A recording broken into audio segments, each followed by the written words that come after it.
Good afternoon and welcome to our LSVT Global webinar.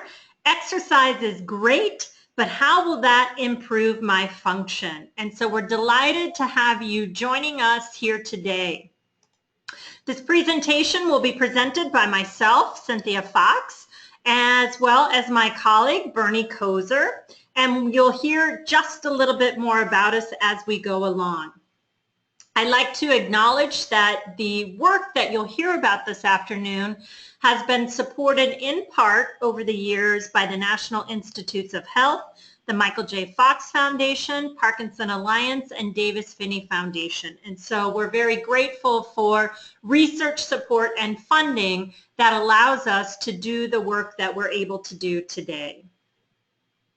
So the plan for the webinar this afternoon is that I'll go through a few quick logistics.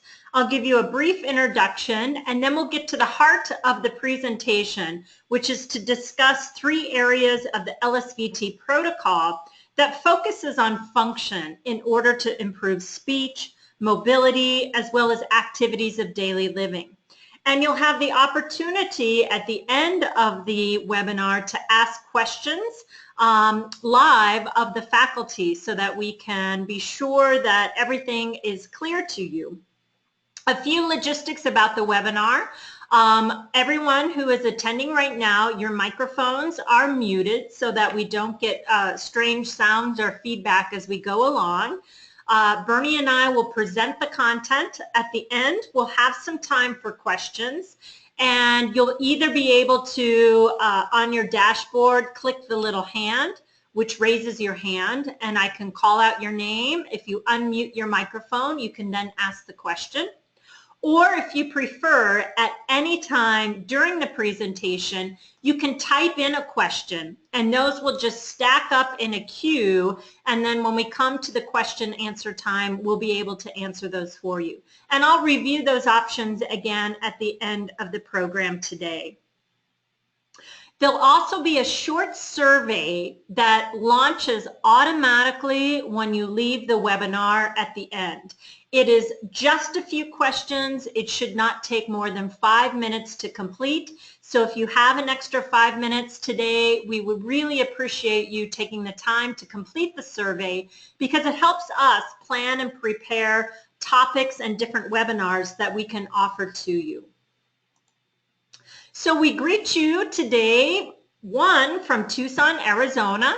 That is where I currently am located. LSVT Global headquarters are also located in Tucson, Arizona, and this is my hometown where I live. So I am a speech-language pathologist. I've been part of the LSVT research team for over 20 years now. And my current positions are Vice President of Operations and one of the co-founders of LSVT Global, as well as I serve as faculty for our training courses, both for LSVT LOUD and for LSVT BIG. My co-presenter today, Bernadette, or as we call her, Bernie Kozer, greets you from Detroit, Michigan. And Bernie's been part of our team for many years now. She's one of our LSVT BIG faculty. She's one of our 2 occupational therapists, and so we always lean heavily on her for specialty information related to LSVT BIG and occupational therapy. And Bernie is one of the directors of Residential Home Health. And this is a home care agency located in Detroit, but as we were discussing before the webinar started, is merging with new companies and growing and expanding around the nation as well. So we're thrilled to have her with us, and you'll hear more from Bernie a bit later in the presentation. Here is just our slide with our full bios, so if you'd like to know more about us, you can. And one quick point I forgot to mention on the logistics, we do have some handouts available, and so on your control panel you should be able to see those, and one of those handouts is a copy of all of the slides that we'll be presenting here today. So if you'd like to print those out, have those on hand for future reference, we encourage you to do so. A few disclosures. All of the LSVT BIG and LSVT LOUD faculty have both financial and non-financial relationships with the company LSVT Global. Non-financial relationships include a preference for LSVT BIG and LSVT LOUD as treatment techniques. And our financial relationships include myself as an employee of, as well as having ownership interest in LSVT Global. And Bernie receives consulting fees and lecture honorarium as well as travel reimbursement. Okay, so let's dig into our content for today. As we know and we hear more and more every day in the area of Parkinson's disease, exercise is vital. It's vital in Parkinson's disease. And we're learning more about what types of exercises, when should we exercise, but we know that it needs to be sufficiently intensive. It should be specific for the challenges that we want to improve. It should be challenging. It should be consistent, ongoing, and meaningful. And we'll talk about how LSVT LOUD incorporates those within our protocols to make the exercises we do specifically intensive, specific, challenging, consistent, ongoing, and meaningful. But today we recognize that exercise-based rehabilitation, and that encompasses speech therapy, physical therapy, occupational therapy, really is becoming a routine part of management for people with Parkinson's disease. And so whereas historically the disease was managed predominantly neuropharmacologically, neurosurgically, and referrals to speech, physical, and occupational therapies were often delayed till much more advanced disease state. And oftentimes we only got to treat secondary consequences of Parkinson's disease. For example, a hip fracture from a fall, or pneumonia from aspiration or a swallowing problem. Today, that's not the case. We're seeing referrals for speech, physical, occupational therapy coming earlier and earlier in the disease so we can actually treat the bradykinesia, the hypokinesia, with the goal of improving function, improving quality of life, and perhaps slowing the progression of symptoms over time. So while exercise is great, and we know this, and again, we're still learning a lot more about it, one question is, will there be generalization to my individual functional needs? And what we mean by functional needs is the things that you want to improve in daily living, like being able to be heard on the telephone, or for example in this picture, somebody who wants to still be able to do the hobby of music, or getting dressed in the morning, all of those kinds of things. And so we say yes, it absolutely can be generalizable, but most likely within that exercise there needs to be some specificity of training. And if we want to think of the analogy in sports, specificity is you train for the sport you are in.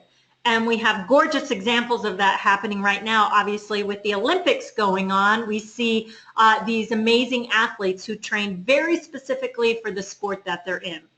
Well, we don't have to do Olympic level training with daily living, but we do want to train to specific functional skills that you want to improve. So for example, if dressing in the morning is a challenge for you, then that is a piece of the rehabilitation that we want to practice while you're with us in treatment. So specificity of training is also a key principle that drives this concept of activity-dependent neuroplasticity, or changes in the brain that occur as a result of the activities that we do. So if you're unfamiliar with LSVT protocols, let me give you a little bit of an overview of what they are. They are structured, evidence-based rehabilitation protocols that were developed initially specifically for people with Parkinson's disease. These protocols adhere to many of the principles of motor learning, as well as principles that drive activity-dependent neuroplasticity. And by that, we mean that they are intensive, and you'll hear about that in just a moment. And it should be challenging exercises that are done during therapy. They're very specific to the unique features of Parkinson's disease, in particular the bradykinesia, slow movements, or hypokinesia, small movements. They're also, while it is a protocol, it has the ability to be very personalized and specific functional training, be it of voice, mobility, or activities of daily living. So the LSVT LOUD and LSVT BIG are separate protocols. And LSVT, I think I skipped a slide. LSVT, again, is a speech therapy. LSVT BIG is a physical or occupational therapy. So they're two different protocols, and they're delivered separately. Each individual protocol consists of treatment that is delivered 4 consecutive days a week for 4 consecutive weeks, so that a person gets 16 individual treatment sessions in 1 month's time. The treatment sessions are 1 hour in duration, and they're individual therapy. You'll also be assigned daily homework practice and daily carryover exercises all 30 days of the month that you're in treatment. And while you're with the therapist during this 1 month time, the goal is to really develop a lifelong habit of continuous practice, so that by the end of the 1 month of treatment, you've established a routine of practice that you can and will continue on your own. Now, sometimes individuals with Parkinson's disease only receive one of the 2 treatments. So if communication is more of a challenge, they may receive LSVT LOUD. If mobility, falls, balance are more of a challenge, they may receive LSVT BIG. In some cases, both are a challenge, and they may receive both protocols.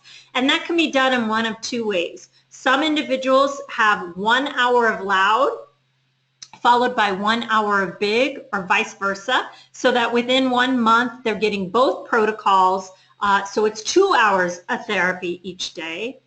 In other cases, a person may prioritize one over the other and, for example, do 1 month of LSVT BIG, maybe take a month off, and then follow it up with another month of LSVT LOUD. So that depends upon the facility you attend, what your individual needs are, and how that might fit into your individual scheduling. So the goal for people with Parkinson's disease at the end of treatment is that you'll use your louder voice and bigger movements habitually in everyday living, and that your louder voice and bigger movements will last over time.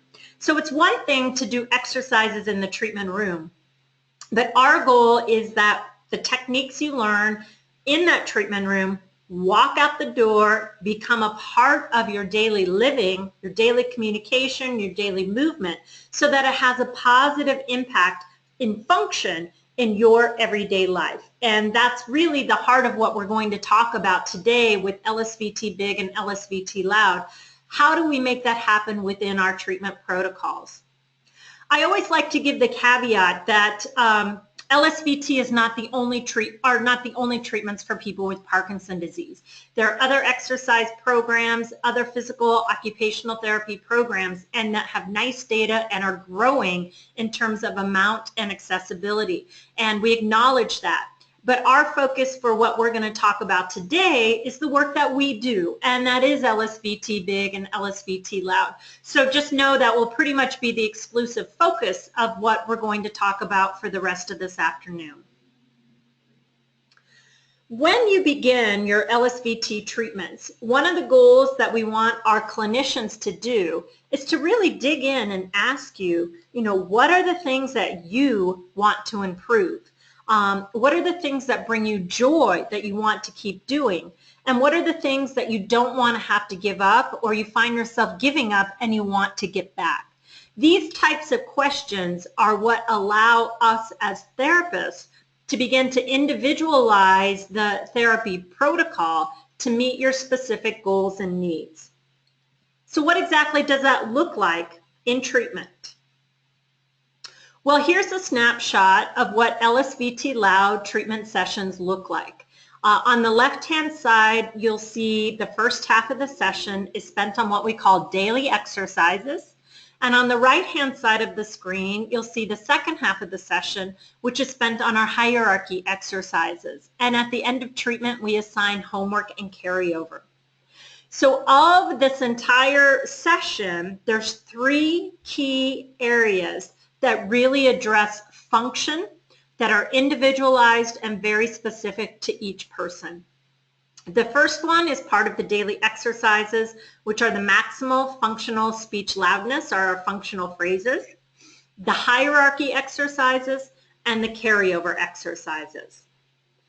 If we look at an LSVT BIG treatment session, you'll see it's laid out quite similar. Left-hand side of the screen are daily exercises. Right-hand side of the screen, what we do more in the second half of the treatment session with our hierarchy exercises, again, as well as homework, carryover, and walking big. So just like with LSVT Loud, the functional component task, hierarchy exercises, carryover exercises are really the 3 components of treatment that very much focus on function.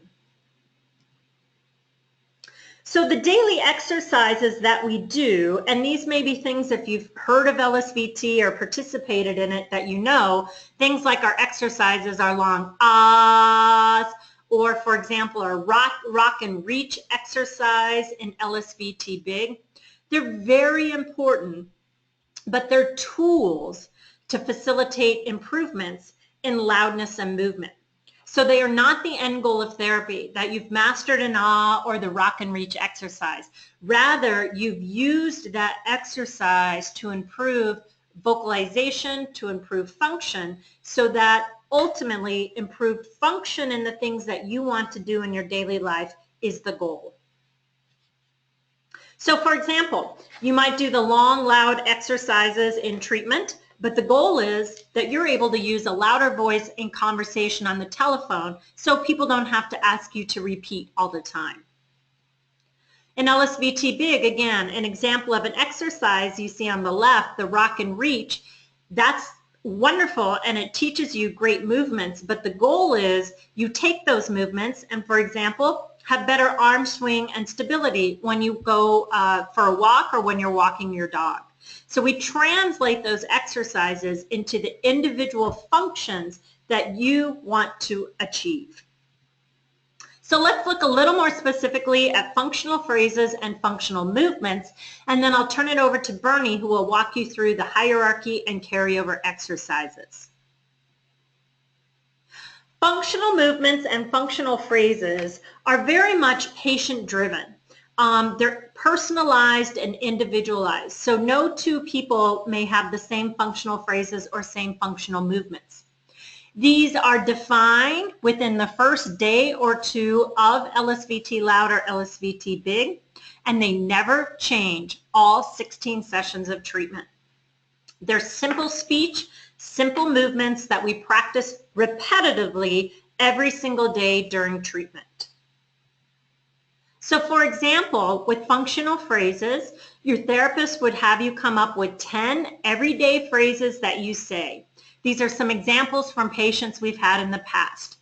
Where are my glasses? Good morning, sunshine. What's for dinner? Did you feed the dog?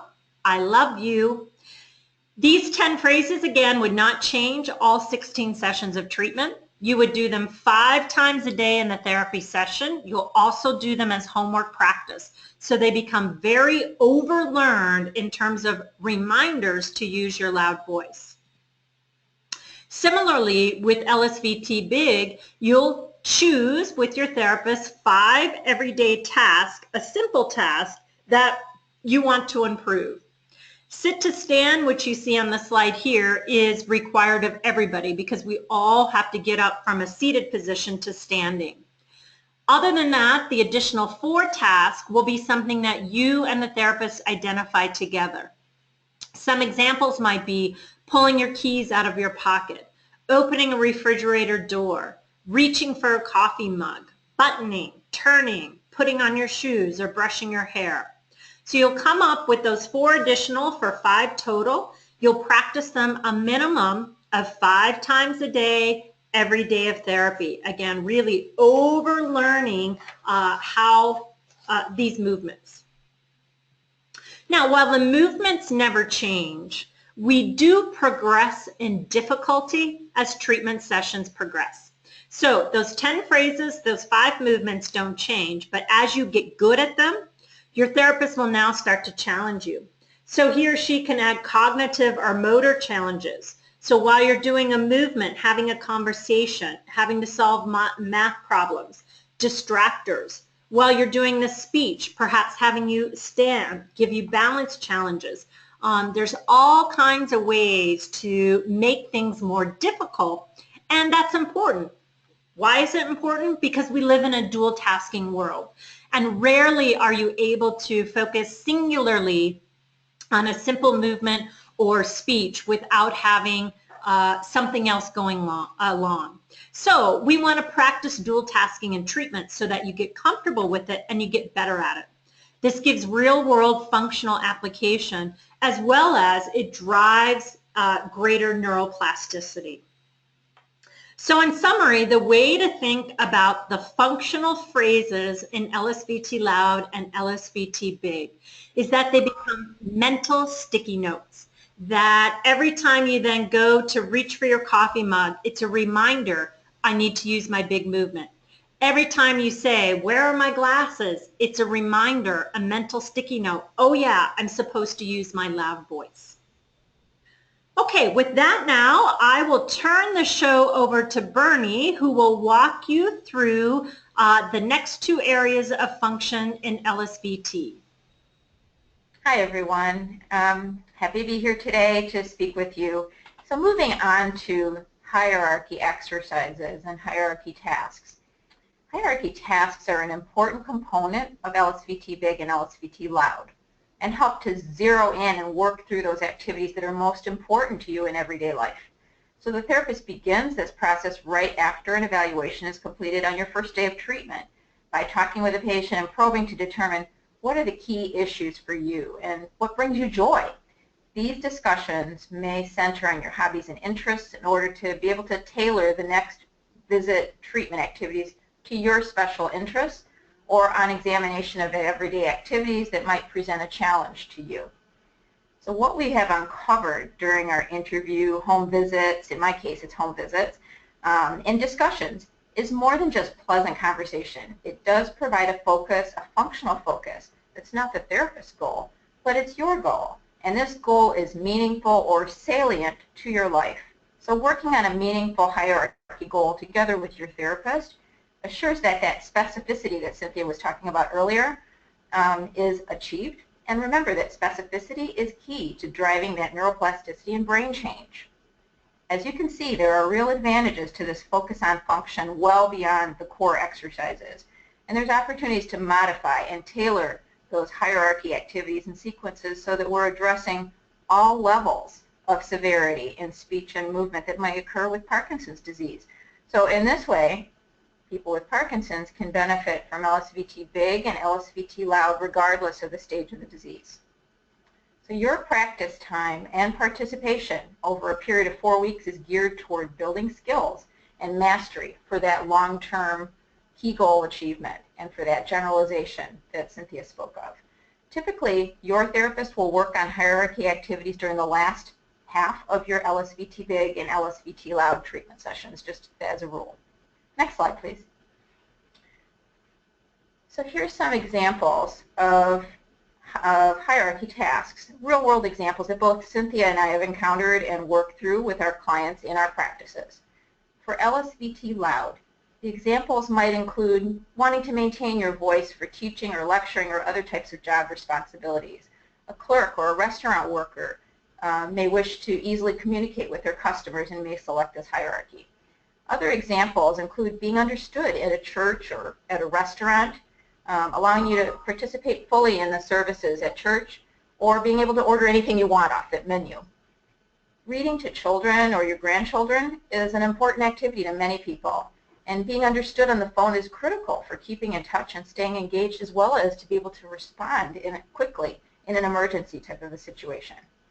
A hierarchy goal for communication with care partners or caretakers is truly important for communicating needs and wants, and also to direct caregivers as needed to be able to assist you in everyday activities. And improving the ability to converse with your spouse and with your family members without them asking you to repeat yourself constantly is an excellent hierarchy goal as well. As for examples of hierarchy tasks that might address our patient-driven mobility and safety issues with LSVT BIG on the right side of your screen, our clients frequently might choose to work on safety and independence with getting in and out of bed. This is something that my patients had selected and worked with me frequently. So this is regardless of medication, timing, and type of bedclothes. These are essential issues. This functional focus is often critical for maintaining continence at night and addresses the caregiver stress by improving efficiency and safety with bed transfers, regardless of the situation at hand.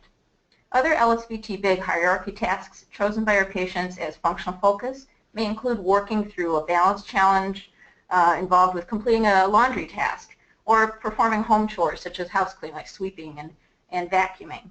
Perhaps getting out of the house safely and maneuvering safely in community settings such as a church or a restaurant, where you'd have to weave through tables or be able to manage sidestepping in pews, and also being able to manage low seating in those settings. Achieving a hierarchy task goal such as playing with grandchildren and children, that requires agility and transition movements, such as moving from crouching to standing or kneeling to be able to spend time with the kids, or to be able to reach to catch and throw a ball.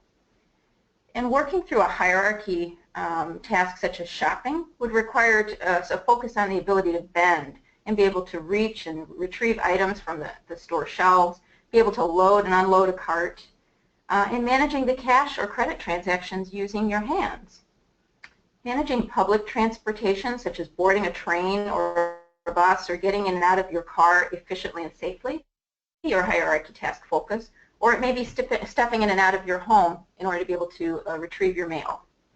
All hierarchy task examples are individual to our clients' needs and interests and are therefore patient-driven in order to provide that functional focus that drives the change.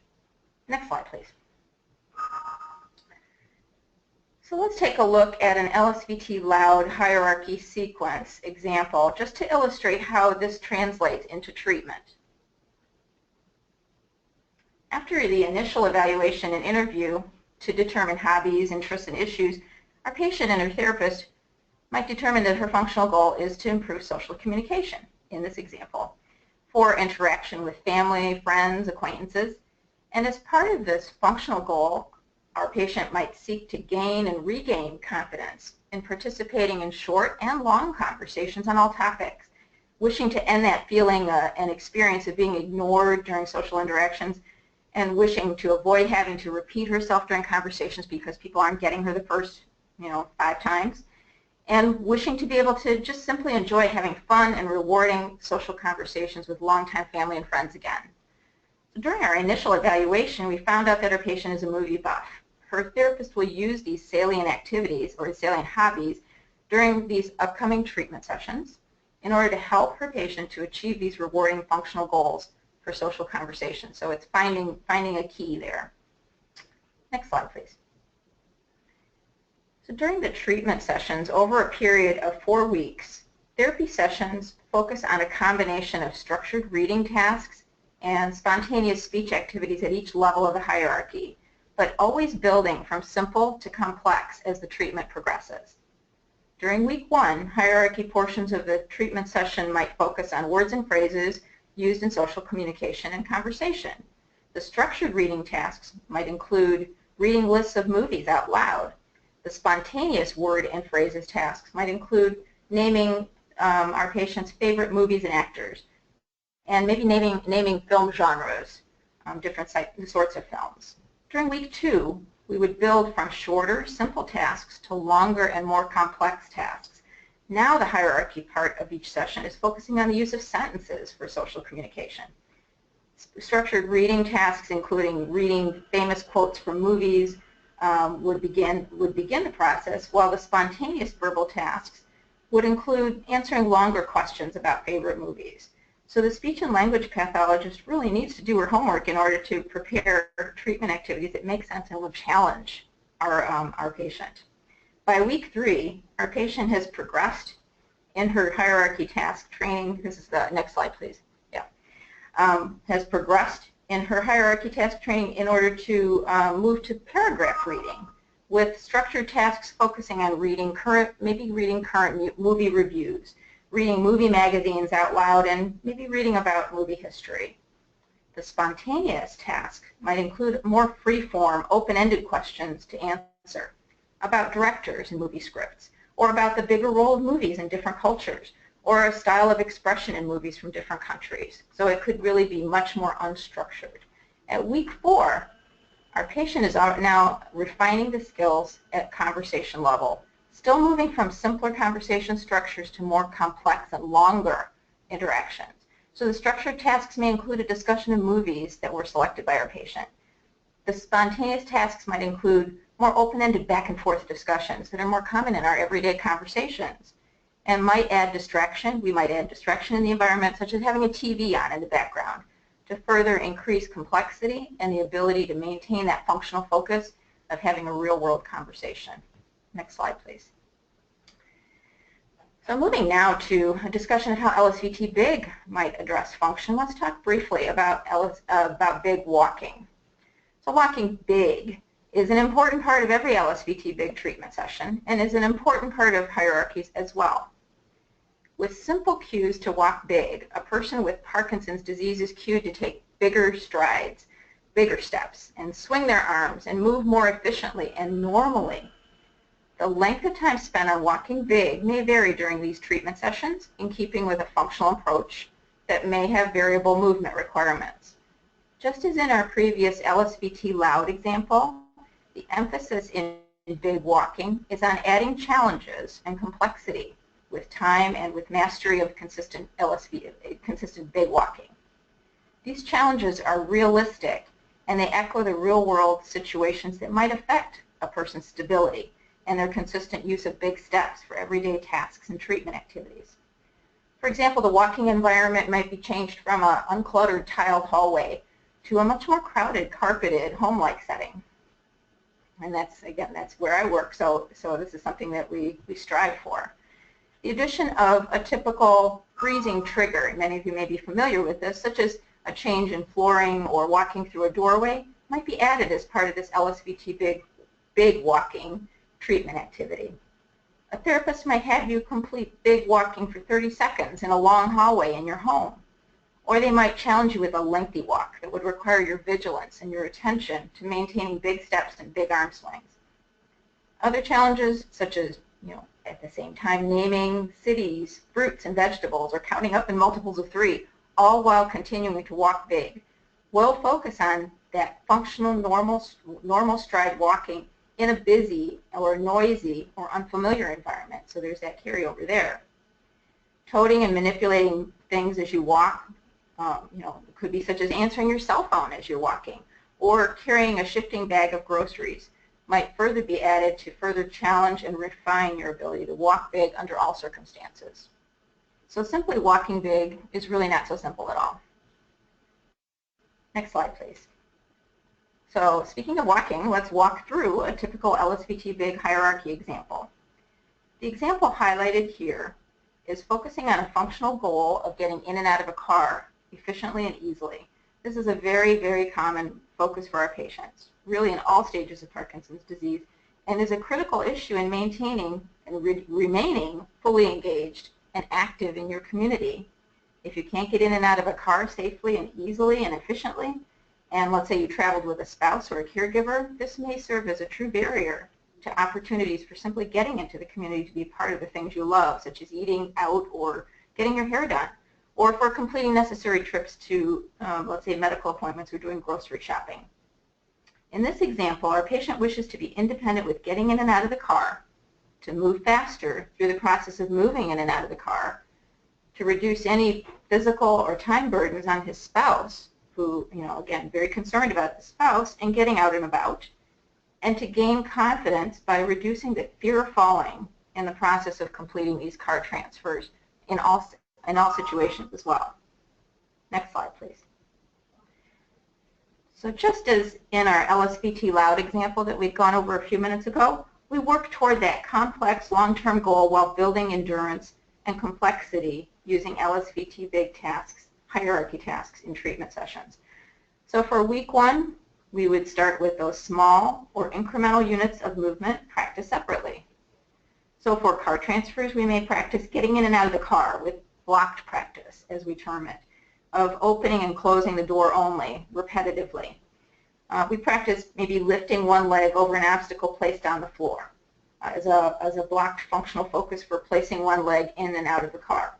We practice the short sequence of just scooting back in a seat, or perhaps rotating in a seat in order to kind of mock up the process of turning toward the front of a car, or buckling and unbuckling movements that might be similar to managing a seatbelt. By week 2, we're already starting to begin practicing units that are pieced together as a sequence. So of course, there's more than one segment to being able to get in and out of a car. You need to be able to put them together in varying pieces. But this is, again, only in routine and predictable settings. So for example, our patient will walk up to a door, open it, and lift his leg onto a box or perhaps a stack of carpet tiles or something that you might have. Our patient may sit and lift both legs onto a box, or may scoot back into a seat and turn. So there's a combination of 2 movements. And then perhaps manage a car seat buckle. As treatment progresses, we may add complexity by having our patient even put on wrist weights to add physical effort, or you might reverse the order. There are many, many opportunities to be able to modify the sequences. Next slide, please.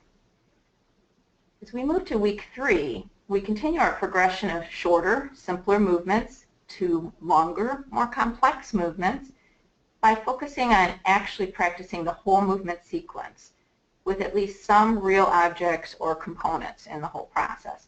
We would now move to using an actual car, or at least with some, preferably we would like to have the patient use their own car, again for that specificity and practice as we had mentioned.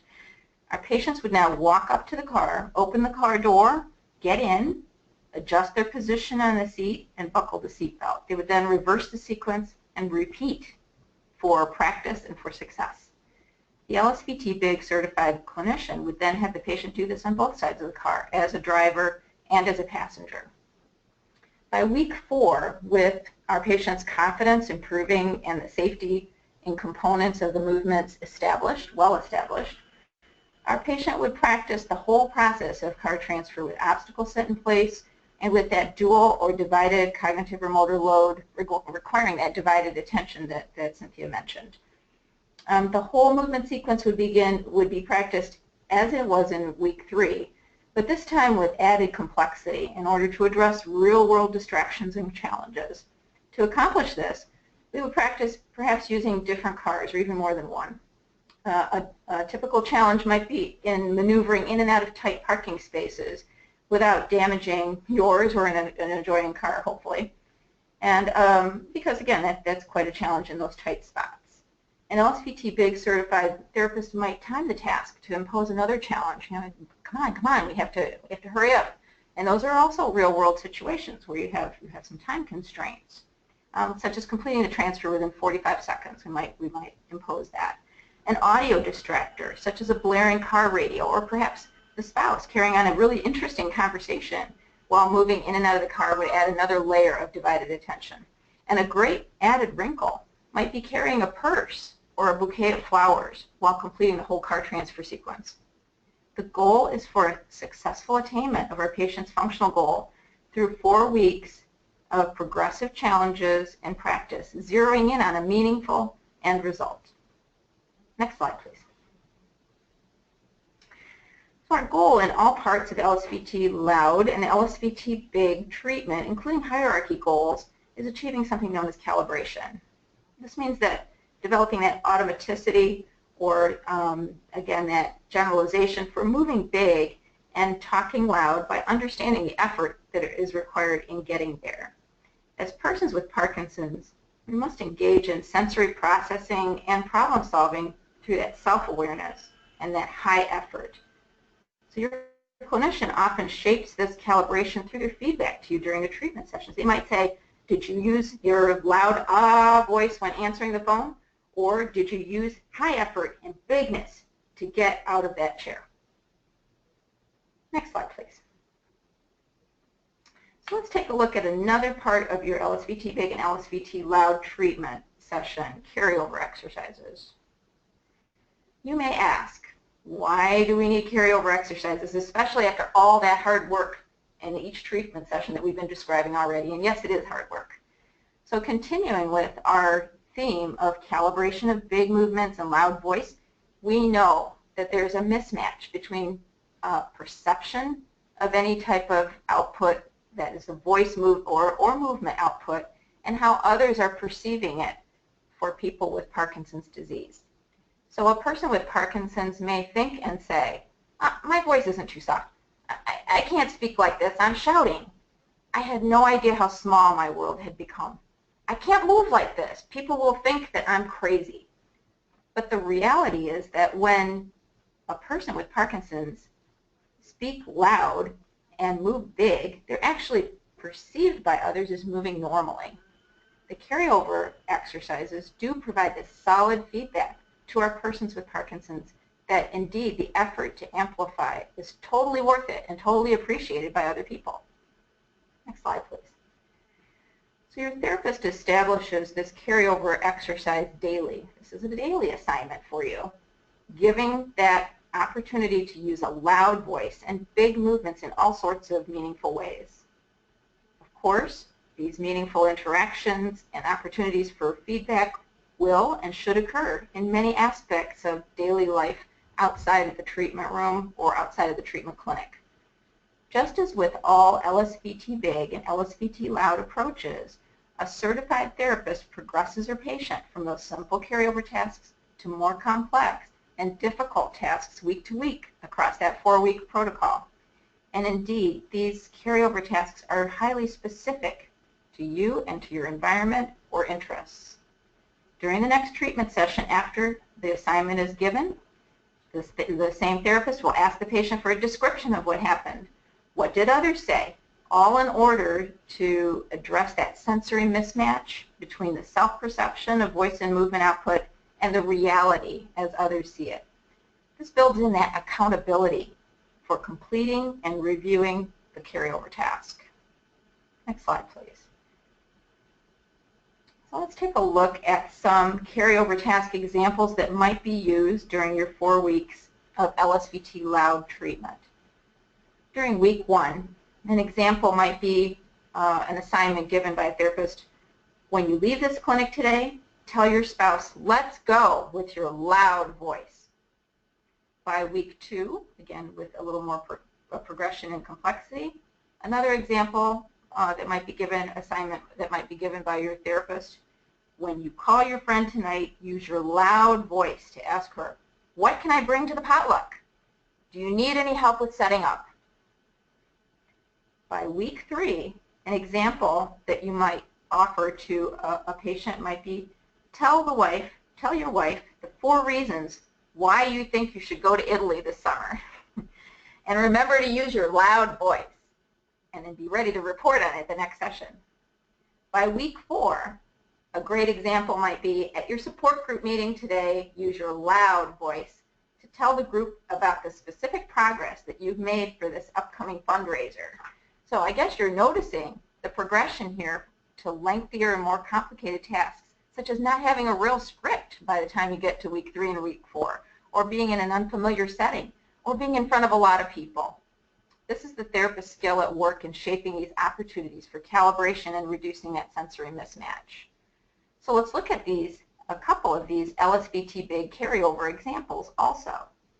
Here we have highlighted week 1 and week 3 just to show you some typical examples and to show you the progression from one-step movements to longer activities. For example, in week 1, an LSVT BIG therapist might say, when you leave this clinic today, walk big to your car with your spouse. Walk big enough so that he or she comments about your walking in some way. By week 3, a good example of an assignment might be, when you walk to the restaurant, go to the restaurant today with your family after you leave this clinic, open the door big for someone, walk to your table big, and then sit down big. Use your big posture when you order your meal and throughout the dinner. So there's more steps to that. The LSVT BIG certified therapist would then probe what happened during the next treatment session to make that connection between others' responses and the effort that was made to move big. Next slide, please. So back to this original question posed in this webinar. Can exercise improve your function? Indeed it can, but with emphasis and focus on treatment activities that are specific to tasks, with a focus on individual meaningful goals, delivered with high intensity, lots of repetition in order to drive that neuroplasticity. There must be a focus on reducing that sensory mismatch that we were talking about earlier, that's common in Parkinson's disease, in order to carry over and generalize movement improvements into all aspects of daily life. And you must keep practicing, just as you would with any beneficial regimen or exercise. There's no letting up. Next slide, please. A top priority is to make the commitment to voice and body exercise. After all, how much time is it really? An LSVT BIG or LSVT LOUD treatment cycle consists of 16 visits, which is about 16 hours, and that's less than a single day. So this is absolutely doable when you put it into perspective like this. The effects are proven to last months and years in clinical research, and the investment, though small, will really pay off in the big and loud dividends. And there are dividends. So next slide, please. We love our patient testimonials. They are the real proof of the effect of exercise on function and on daily living. So for example, Miss Lucy said, "My voice is alive again." Miss Peggy said, "Public speaking was my life until the Parkinson's gremlin stole my voice. I fought back with an LSVT clinician, my own private Wizard of Oz." Patty M. said, "By the end of the 4 weeks of extensive training, I packed away my cane in the closet and I started riding my bike at 6-inch heels. Oh my. I certainly attribute everything I've accomplished to LSVT BIG." And Charles H. said, "LSVT BIG has changed my life. I can freely walk. I can arise from any armless chair. I can get in and out of a car in a flash. The impact on my life is beyond a miracle." Next slide, please. So as we wrap up, we want to leave you with these thoughts. Exercise truly is vital in management of Parkinson's disease. Exercise absolutely should be an enjoyable, meaningful, and intensive part of your life, consistent and very specific to the nature of Parkinson's disease. And we have to remember that this functional application that we've been talking about, it's critical when considering your choices for exercise-based treatment for Parkinson's disease. So turning the floor back over to Cynthia now for final thoughts. Thank you, Bernie, for that wonderful presentation. So before we get to questions, just a few more notes on if you're not familiar again with LSVT BIG or LSVT LOUD and want to figure out how do I get started, one of the key things would be to ask your doctor for a referral or a prescription for speech or physical occupational therapy evaluation and treatment. To find LSVT LOUD or LSVT BIG certified clinicians in your area, on our website we actually have a search tool. If you go to www.lsvtglobal.com, there's a Find a Clinician link.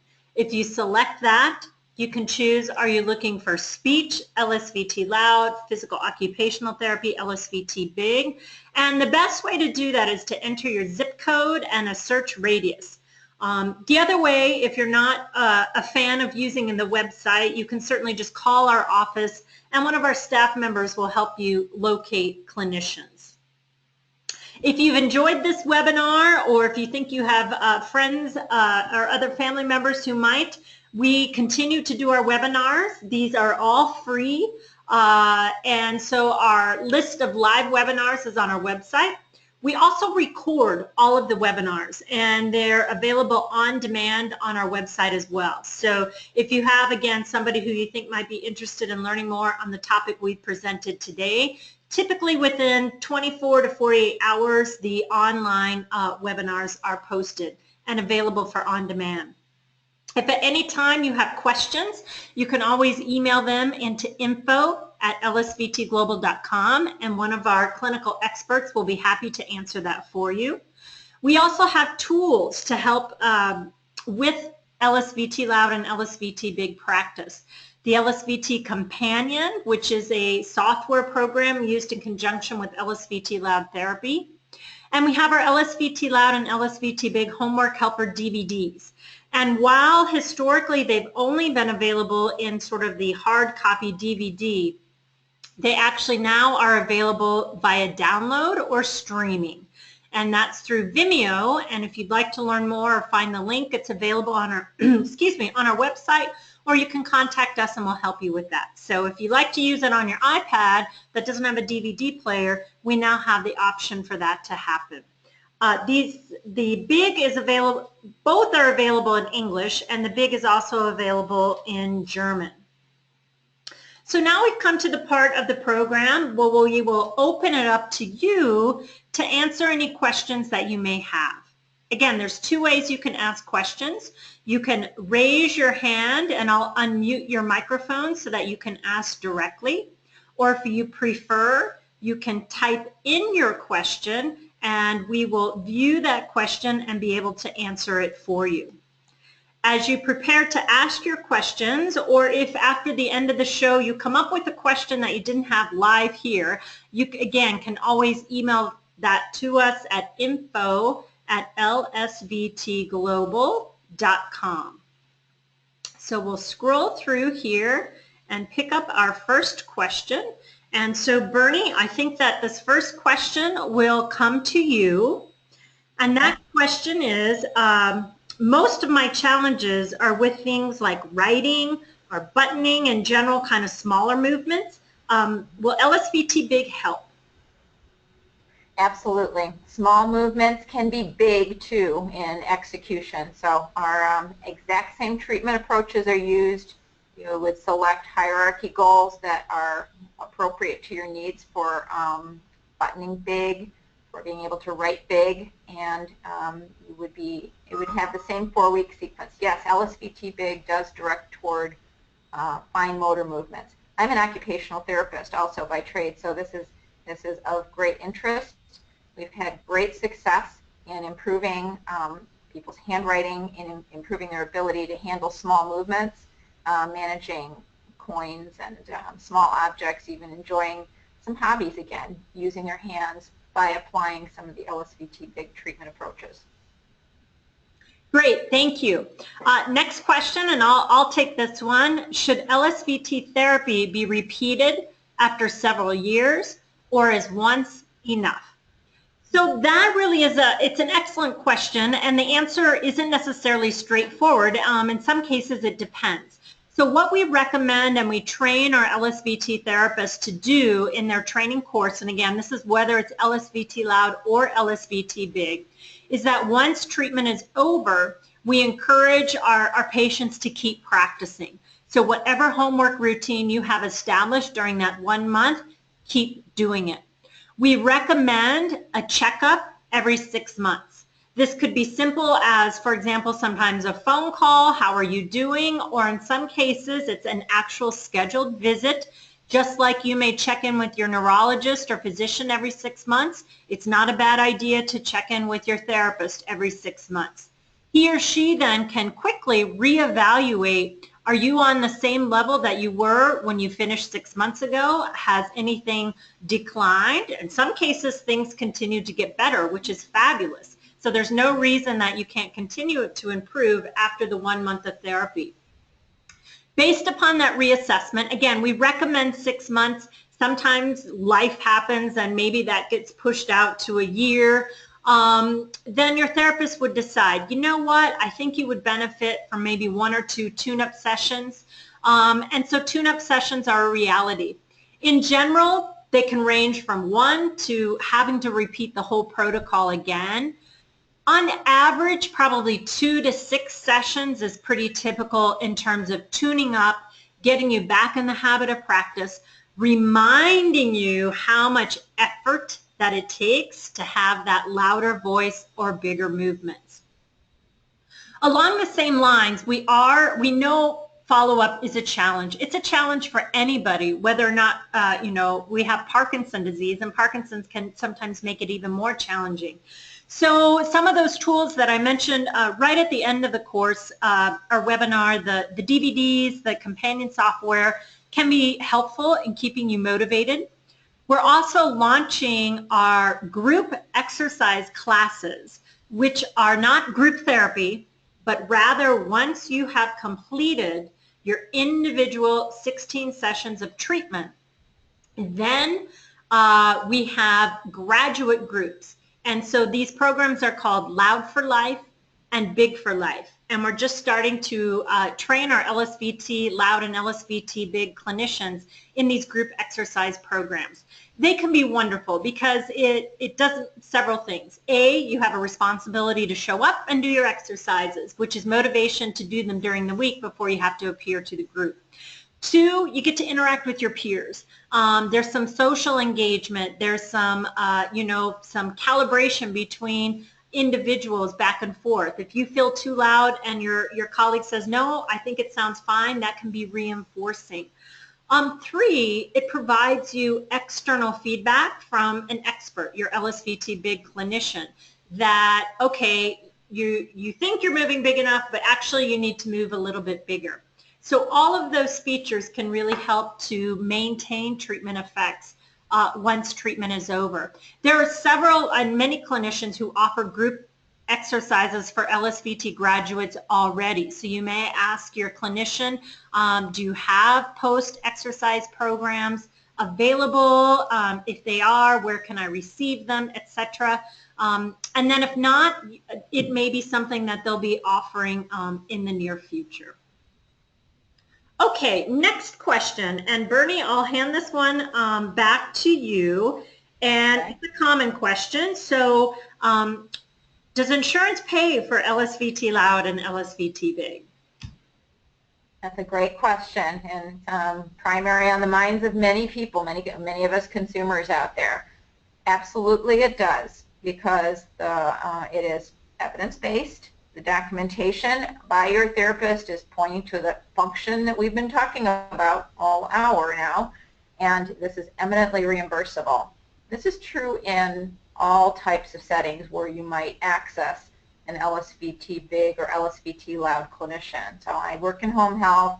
Many of us work in inpatient rehabs or in outpatient, and absolutely the reimbursement is in place for all 16 sessions. There are some managed care programs. Again, it requires some additional documentation by your clinician, but the strength of the protocol and the strength of the outcomes are really where we're headed. I happen to be in an administrative role myself, and the focus is on value-based treatment and what is the outcome and what's the value to this patient, and that's how a lot of reimbursement is handled.